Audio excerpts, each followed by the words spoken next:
나는 당이 있기 때문에 탄수화물은 먹지 않겠다. 이것도 굉장히 위험합니다. 왜 그러냐면, 안녕하세요, 몸신 한의사 한진우입니다. 오늘은 치매, 중풍, 암과 더불어서 우리가 굉장히 무서워하는 질환이죠. 바로 당뇨에 대해서 이야기를 나누어 볼까 합니다. 몇 가지 단락으로 나누어서 말씀을 드릴 테니까요, 영상 끝까지 봐주시기 바라겠습니다. 좋아요 한번 눌러주시면 큰 도움이 되겠습니다.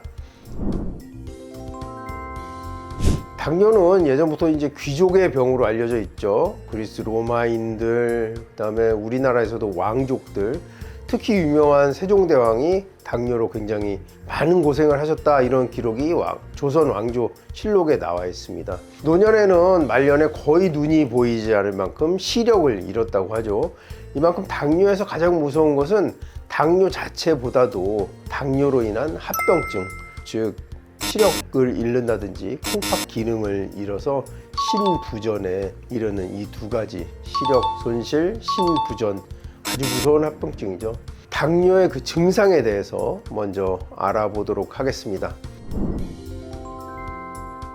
당뇨의 증상은 3다 현상이죠. 다음, 다식, 다뇨. 한의학에서는 상소, 중소, 하소에서 입마름, 그래서 물 많이 마시는 다음, 상소라고 했죠. 그다음에 배에서 너무 배가 자주 고픈 거죠. 중소, 그러니까 뭐 음식물이 들어가면 그냥 녹아버린다, 이렇게 표현을 했어요. 하소, 자꾸 소변이 자주 마렵죠. 그래서 합쳐서 소갈증, 소갈병, 이렇게 이야기를 했죠. 근데 여기 뭐 표현은 안 되어 있습니다만 병명에 나와 있죠. 당뇨, 소변이 달다. 예전에는 맛을 봤을 거예요. 특히 임금님 같은 경우는 용변이라든지 소변까지도 다 어의들이 체크하게 되어 있었으니까 아마 그 소변의 맛을 보고, 아, 소변이 다네, 그러면 당뇨야, 이렇게 진단하지 않았었을까. 요즘은 혈당 체크라든지 당화 혈색소로 그 체크를 하게 되죠. 근데 당뇨의 증상, 자꾸 입이 마릅니다. 그래서 물이 달다고 해요. 물 마시면 물이 진짜 꿀맛이다. 목이 마를 때 마시면 그럴 수도 있겠습니다만, 하여튼 물을 그렇게 자주 마시고 입이 마르기 때문에. 두 번째는 자주 배가 고픕니다. 먹어도 배가 고파요. 혈당 조절이 안 돼서 그렇기 때문이고요. 자꾸 소변이 나오죠. 콩팥 기능이 저하되고 물을 많이 마시니까 자꾸 소변이 많이 나오는 거죠. 다음, 다식, 다뇨, 이것이 당뇨의 가장 큰 특징입니다. 그러니까 당뇨는 어떤 통증이라든지 이런 건 없어요. 그런데 더 무서운 건 그 후유증에 있다, 이렇게 말씀을 드릴 수가 있겠습니다. 이 당뇨를 그러면 어떻게 좀 극복을 해내야 되냐, 당뇨에 좋은 음식들을 몇 가지 알려드리겠습니다. 시중에 알려져 있는 당뇨에 좋은 버섯이나 해조류 이런 얘기들 하는데요. 그것들이 이제 칼로리가 낮고 GI 지수가 낮기 때문에 그런 추천들을 하는 것 같습니다. 근데 김이 당뇨에 좋다고는 해요. 좋다고는 하는데 김이 그람 수가 너무 적기 때문에 당뇨에 좋을 만큼 먹으려면 진짜 한 톳을 먹어도, 한 봉투를 다 먹어도 그 유효 성분이 추출되지 않으니까요. 해산물은 그냥 건강, 혈당을 높이지 않는 정도로 드시면 되겠고요. 또 시중에 당뇨에 좋은 음식으로 알려져 있는 여주 있죠. 여주, 약간 수세미 같이 생긴 식물인데요. 여주 굉장히 쓰죠. 그 여주, 그리고 돼지 감자, 이런 것들이 당뇨에 좋다고 알려져 있습니다. 당뇨에 효과가 있는 것으로 알려져 있는 사례들도 많이 있습니다.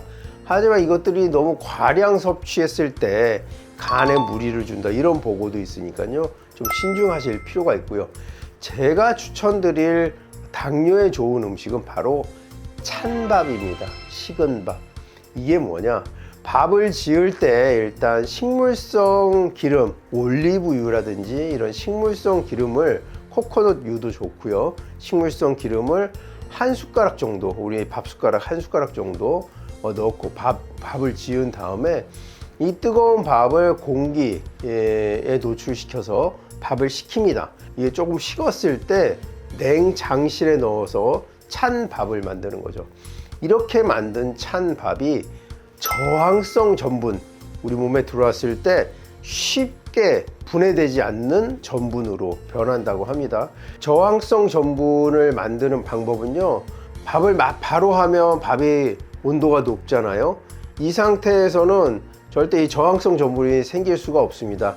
뜨거웠던 밥이 식고 식히는 과정에 전분이 저항성 전분으로 바뀌는 것이기 때문에요, 바로 냉장고에 넣지는 마시고, 왜냐하면 다른 음식들이 변질이 될 수 있으니까요. 온도 변화에 따라서 다른 음식에 변질이 올 수가 있기 때문에 밥을 좀 넓게 펴서 상온에서 식힌 다음에 좀 약간 열기가 가셔졌다 싶을 때 용기에 담아서 냉장 보관을 하시면 이때 저항성 전분이 생겨나게 됩니다. 뜨거운 밥을 바로 먹어서는 저항성 전분이 생길 수가 없고요.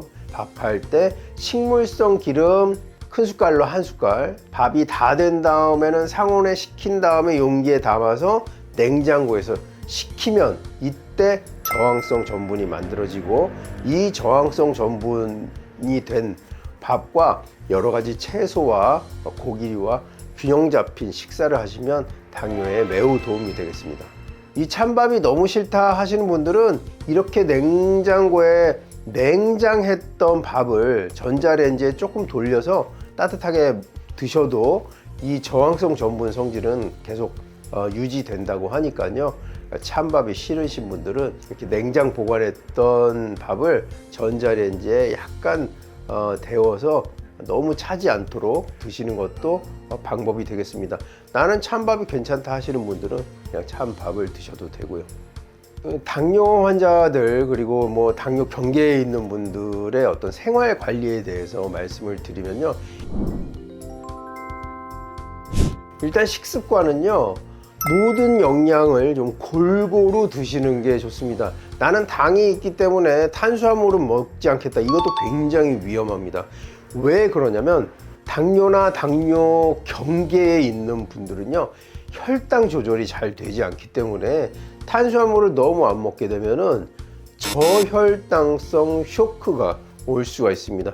길 가다 보면 어르신들 갑자기 주저앉거나 쓰러져서 이렇게 고생하시는 분들 중에 뭐 심혈관, 뇌혈관이 아니라 혈당이 떨어지니까 숨이 차고 어지럽고 식은땀이 쭉 나면서 기운이 쫙 깔아지고 눈앞이 캄캄해지는 이런 증상들이 있을 수 있거든요.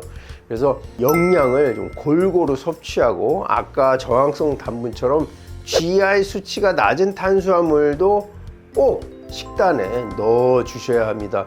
GI 수치가 낮은 탄수화물이라는 거는 덜 정제된 그런 곡물이죠.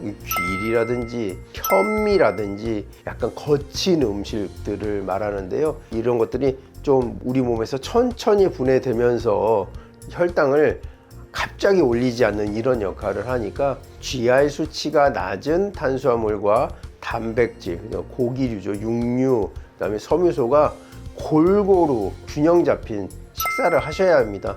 이 3대 영양소잖아요. 탄수화물, 단백질, 지방. 이 세 가지가 어느 정도 균형을 이룰 수 있는 식단을 하셔야 되고, 또 한 가지는 조금씩 자주 드시는 편이 좋습니다. 한꺼번에 많이 드시면 혈당이 확 피크를 찍죠. 그럼 또 인슐린이 분비되고, 이게 반복되다 보면 또 당이 심해질 수가 있거든요. 그러니까 내가 너무 배고프지 않도록 조금씩 자주 나누어서 드실 필요가 있고요. 식습관 다음에는 바로 운동 습관입니다. 우리 몸에 근육이 많을수록 당뇨에 걸릴 확률이 줄어듭니다. 반대로 말하면 근육이 없으면 당뇨가 심해진다는 걸로 말씀을 드릴 수가 있겠는데요. 그래서 꾸준하고 규칙적인 유산소와 웨이팅, 근력 운동을 꼭 하시기를 바랍니다. 그래서 이런 올바른 식습관과 운동하는 생활 습관을 병행하실 때 당뇨에 효과가 있을 것이라고 생각됩니다. 지금까지 당뇨에 대해서 말씀을 드렸고요. 당뇨에 대해서 더 궁금하신 점 있으시면 댓글 남겨주시면 성의껏 답변해 드리도록 하겠습니다. 영상 끝까지 봐주셔서 감사하고요. 지금까지 몸신 한의사 한진우였습니다. 감사합니다.